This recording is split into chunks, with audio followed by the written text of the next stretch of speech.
Hello everyone, welcome back to my channel. As you can see from the title, in this video I'm going to tell you all about how I achieved a full scholarship to pursue my masters in the UK.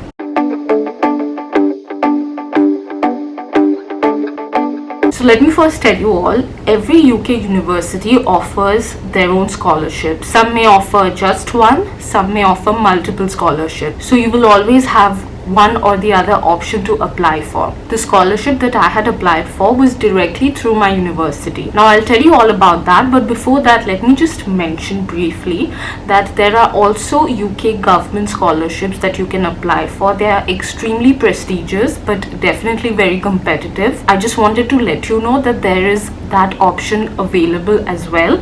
I am not going to be discussing that in this video, but I may make another video later all about it because I did apply for one of them, which was Commonwealth. But coming back to the topic of this video is going to be all about how I have applied for a scholarship through my university. The scholarship that I had applied for, it's called a Global Excellence Scholarship. It is offered by the University of Exeter. There are different scholarship amounts that you can receive through the Global Excellence Scholarship. There's a full scholarship amount which I received. By full, I mean that it covers the complete tuition fee for 1 year. There's also an amount for £10,000. There's also an amount for £5,000. And let me tell you the most exciting part about this, it's open for every international student. Also, something you should note that the scholarship covers the tuition fee only for the first year. This scholarship is open for both undergrad courses as well as postgrad courses. So if you're an undergrad, you will have your course lasting for 3 years. In that case, you will get the scholarship benefit only for the first year. But if you're a postgrad student, most of the courses in the UK, most of the postgrad courses in the UK are only for 1 year. So it would cover your course fee, unless of course you have a placement here, which I know a lot of courses do. The scholarship is offered to all the departments of the university. There's a detailed list in the scholarship website where it will tell you which all courses are eligible.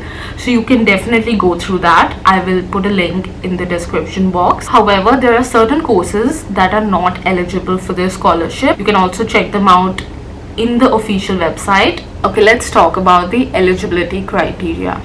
To be eligible for this scholarship, A, you need to apply as an international student, and B, you need to have an offer.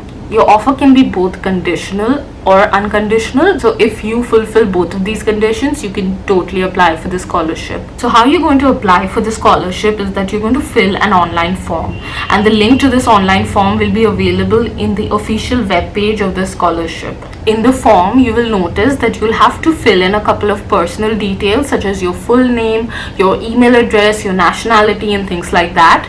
After that, you'll be asked whether or not you have received an offer, whether or not you'll be applying for an undergrad or postgrad course, and after that you will be asked to write a personal statement. You have to write a personal statement of 300 words describing why you deserve this scholarship. There are certain pointers and questions that you need to answer in your personal statement. So I'm just going to read out the points that you need to mention in your personal statement. What is your interest in your chosen program of study, and what are you hoping to learn? That's point number 1. Point number 2 is, what are your future ambitions and how will your studies help you achieve them? Point number 3 is, what would being awarded a Global Excellence Scholarship mean to you?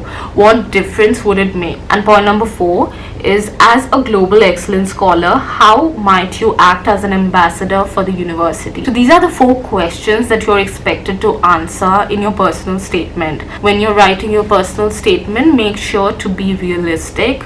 Don't make false promises that you know you cannot do. Mention your real ambitions. Even if you don't know what you want to do, you may think of the possibilities of what you could do after your course and maybe write about that in detail. But just try to be as honest as possible. When they ask you about being an ambassador, how much can you contribute towards the university or the Exeter community, you can mention things that you actually can do. Now, I had mentioned about certain voluntary works that I had already done as an undergrad student in my previous college.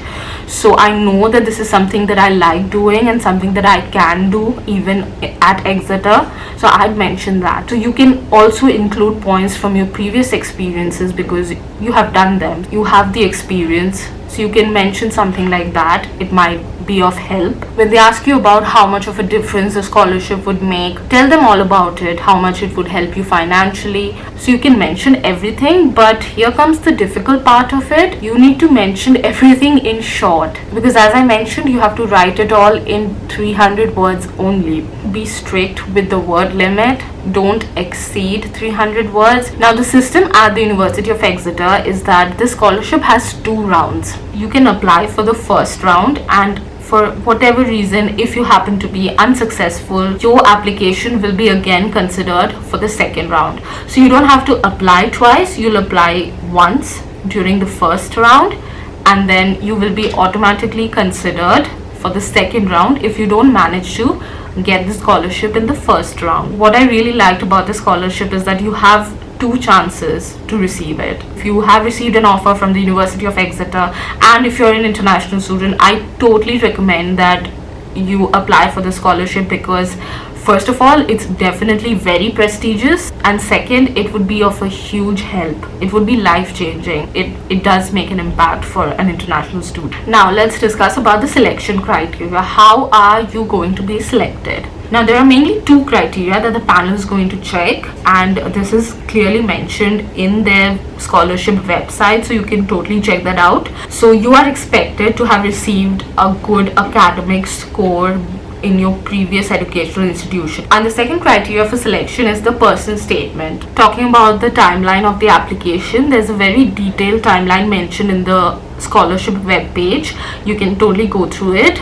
Basically, you can start applying as soon as you receive your offer letter. So you have a lot of time to apply. You have 2 rounds to apply. So they had clearly mentioned in their website that those who are successful with the scholarship, they will be emailed. I literally learned last moment, on the evening of the last day of the result, that I received a scholarship. So you can just don't lose hope. Wait till the last moment. Now the dates will be different for sure for the next academic year, so you need to stay updated. Keep checking the website for all the timelines and dates and every detail about the scholarship application. So like I mentioned, how they communicate the scholarship result with you is through email.